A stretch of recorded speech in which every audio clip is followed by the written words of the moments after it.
Assalamualaikum warahmatullahi wabarakatuh. Auzubillahi minasyaitonirrajim. Bismillahirrahmanirrahim. Kita kembali lagi ke dalam konsep manusia. Tingkatan kedua adalah manusia bertuhan.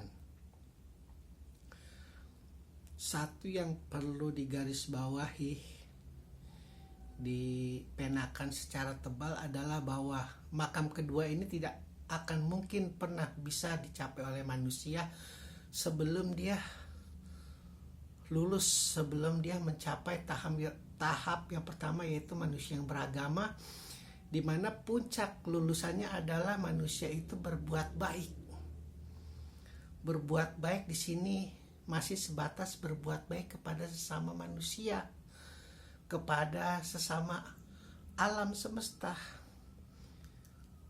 atau minimal jika dia tidak bisa berbuat baik kepada manusia dan alam semesta, minimal berbuat baik kepada dirinya sendiri dengan tidak melakukan kejahatan-kejahatan yang dapat mencelakakan diri sendiri.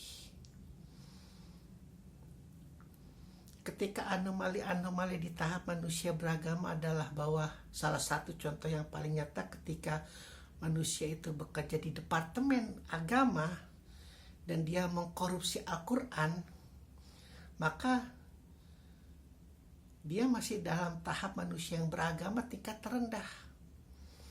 Namun ketika dia mampu berbuat baik kepada sesama manusia, menghormati fakir miskin, mencintai anak yatim, dan lain sebagainya, maka di dalam kondisi lingkungan sosial masyarakat dia sudah lolos dalam tingkat manusia yang pertama, adalah tingkat manusia beragama. Sehingga quotes tingkat pertama adalah berbuat baik dari sejak buayan sampai liang lahat. Lalu ketika perbuatan baik itu sudah cukup di sama manusia, ada keinginan untuk berbuat baik kepada Allah, ada keinginan untuk berbuat baik kepada Tuhan. Itulah manusia yang kedua, manusia yang sudah bertuhan.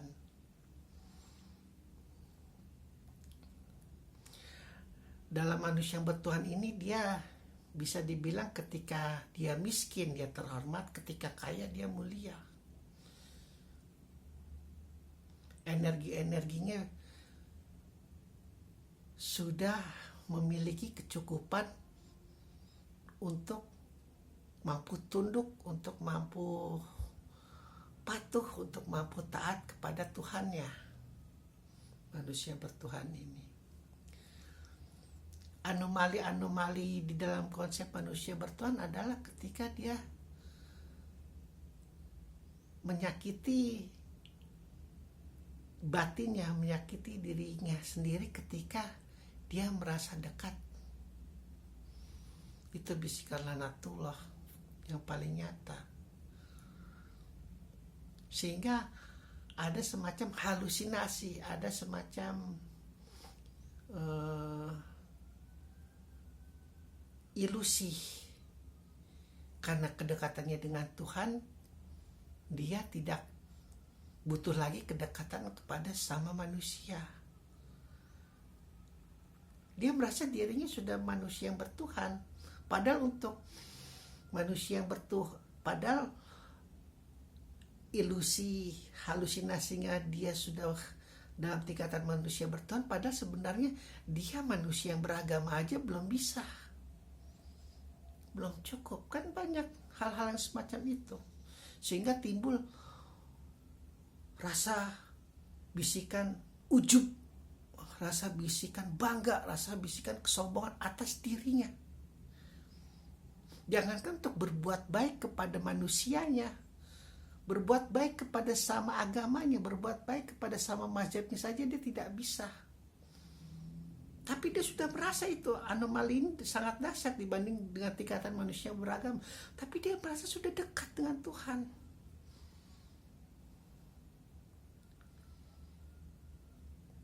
Sehingga ketika kita mengucapkan Zionis sialan, Zionis biadab, Zionis anjing, tapi logika Zionis dipakai sama dia. Dia merasa mazhabnya, dia merasa agamanya, dia merasa keyakinannya, dia merasa ideologinya, dia merasa paham itu ada yang tertinggi. Sehingga orang-orang yang tidak sepaham dengannya, orang-orang yang tidak seideologi dengannya, orang-orang yang tidak semajab dengannya, kelas 2. Kita tidak bicara agama.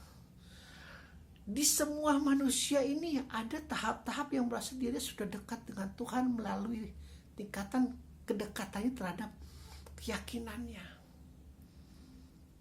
Padahal untuk mencapai itu, di level terendahnya manusia beragama saja dia tidak lolos sebenarnya. Tapi karena dia sudah merasa dirinya sholat 5 waktu, sudah merasa dirinya sembahyang, dan merasa dirinya tahajud segala macam, sehingga timbul Dionis itu tuh, halusinasi, ilusi itu, bahwa jika dia itu paling tinggi tingkatan surganya, paling tinggi tingkatan derajatnya di mata Tuhan. Itu sangat bahaya anomali-anomali semacam itu. Lebih bahaya daripada anomali tingkatan pertama.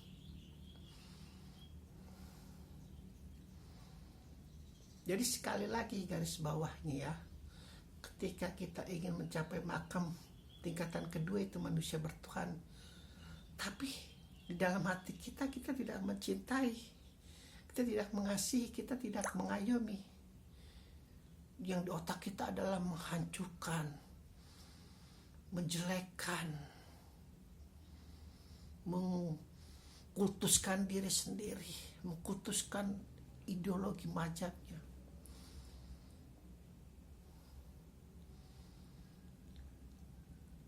Fokus kepada Tuhan itu akhirnya terbelah. Itu bisikan Lailatul dahsyat sekali. Itu yang seperti Rasulullah katakan, seperti semut hitam kecil yang berjalan di kegelapan malam. Gak usah gelap, siang aja kita gak bisa ngeliat semut hitam kecil, apalagi malam. Itu para nabi, para rasul, para imam, para wali itu untuk mencapai makam bertuhan itu, kalau tidak ada bantuan dari Allah, tidak akan mungkin. Demi Allah tidak akan mungkin bisa. Makanya kan Allah mengatakan, aku izinkan engkau menyisakan anak cucu Adam sebanyak-banyaknya. Tapi ingat, bagi mereka yang mendapat pertolonganku, bagi mereka yang tidak kufur kepadaku, kau tidak akan pernah bisa. Karena iblis sadar, dia menggoda anak cucu Adam, jika tidak mendapat restu Allah juga percuma, karena dia bukan siapa-siapa.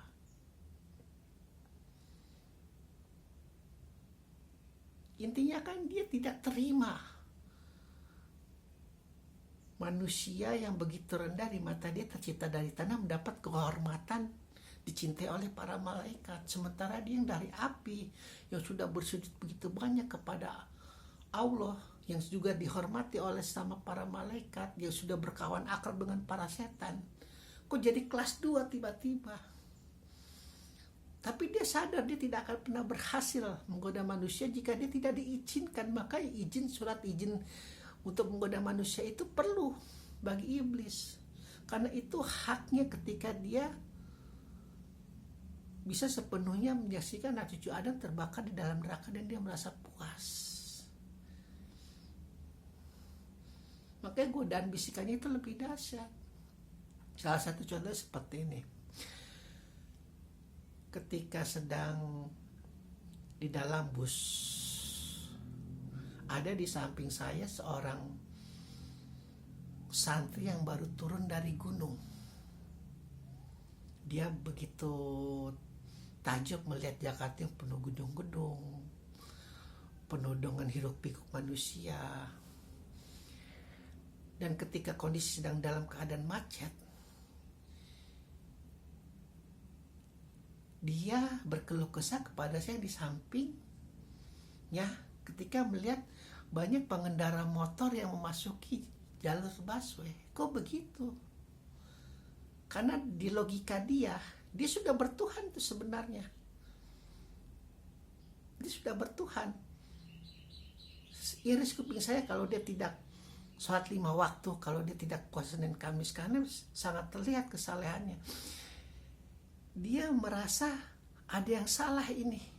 Kok begitu kelakuan orang kota, tidak tertib.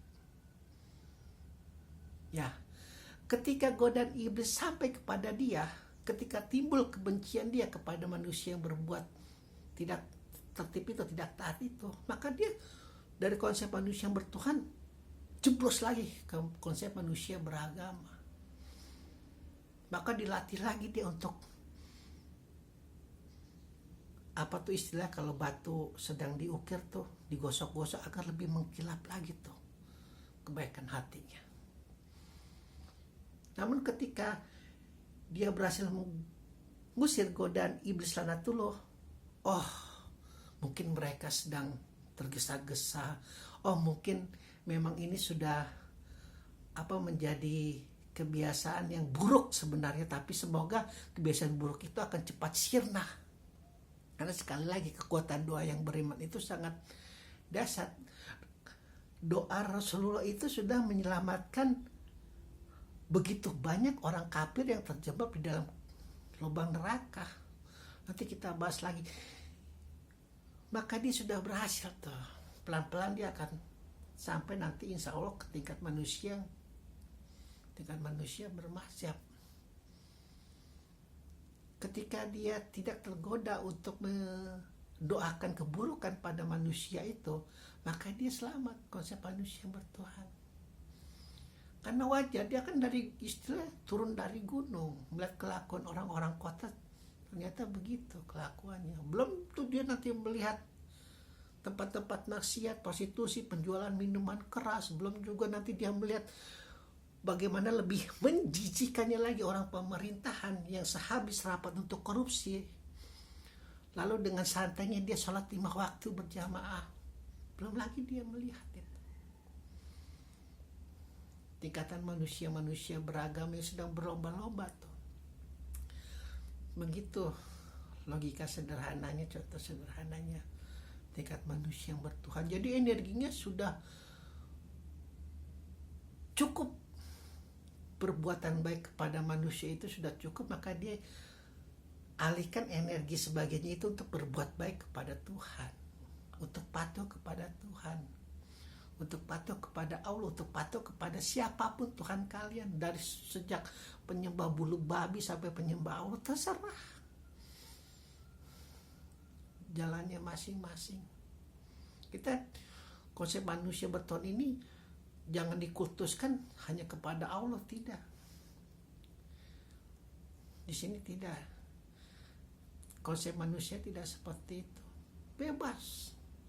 Ketika seorang ateis, ketika seorang agnostik, ketika penyembah materialisme, ketika stoikisme atau segala macam pun, ketika dia sudah berbuat baik kepada manusia, lalu dia ingin berbuat, energinya dilimpahkan lagi untuk hal-hal yang spiritual yang lebih dalam lagi, maka sudah dia tergolong kepada konsep manusia yang bertuhan. Karena di sini dalam konteks keimanan, maka contoh lebih konkretnya itu ya Islam itu. Jadi sekali lagi, hasutan, bisikan, ajakan untuk merasa diri merasa benar boleh, merasa diri paling benar, merasa paling tinggi, paling hebat, paling masya, paling apa, itu godanya sangat dahsyat di dalam tingkatan manusia yang bertuhan. Maka dikatakan iman kan seperti pasang surut, kadang naik, kadang turun, kadang beberapa waktu tertentu bisa tuh langsung tingkat manusia yang bermajab. Nah pada saat itu iblis langsung begini, pasukannya lagi, kuda lagi, sampai dia terjun bebas lagi ke dalam konsep yang manusia beragama. Kan tanpa bantuan Allah tidak mungkin kita sampai pada makam seperti itu, tidak mungkin, mustahil. Alhamdulillahirabbil alamin.